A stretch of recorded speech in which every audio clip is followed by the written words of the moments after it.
Editorya ni Benji Alejandro. Ang Senado po ay dapat muog ng prinsipyo at statesmanship.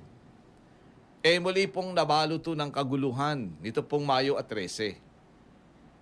Walang casualty, di ba? Batay sa report, pahaygo ng ating mga otoridad. At dapat po itong ipagpasalamat. Subalit, ang tunay pong casualty ay ang integridad ng institusyon. Ang bulwagang ng demokrasya na dapat ay larangan ng matalinong diskurso ay naging peryahan ng interes at makasariling maniobra. Sa loob lamang ng mahigit 5 oras, nawala ang decorum at nanaigo ang kaguluhan. Ang Senado na stepping stone ng ating mga leader politiko patungo naman sa presidency o sa Malacanang naging entablado ng personal na ambisyon. Ang mga senador na itinuturing na mga independent kahit may kinakaanibang partido politikal, abay madali na babago ang paninindigan sa ngalan ng gasgas ng kataga ng dating Pangulong Manuel Luis Quezon. My loyalty to my party ends where my loyalty to my country begins. Subalit sa totoo lang, kabiligtaran po ang nangyayari. Ang bayan ang nauuwi sa huli. Tablado si Mangkulas, paldo si Senatong at Congressman.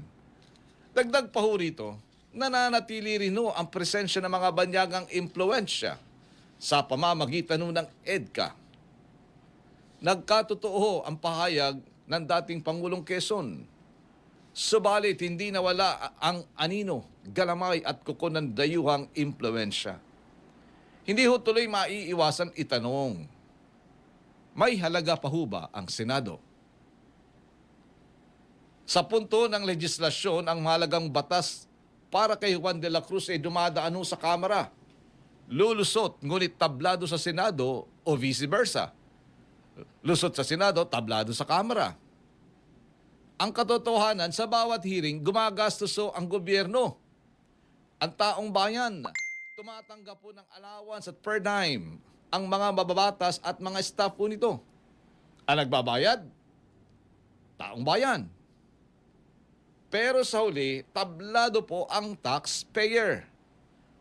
Kung ang Senado ay patuloy lamang sa ganitong sitwasyon na normal lang ang leadership change, depende kung ano ang gising ng isang senador, abay magpapatuloy lamang ang kaguluhan at mananaig ang personal interest ng 24 na mga honorable senators. At dahil sa bawat oras na nasasayang, sa bawat allowances na binabayaran, at sa bawat batas na natatabla, ang tunay na lugi po ay si Juan de la Cruz at ang atin pong palabigasan. Good morning! Editorya ni Benji Alejandro.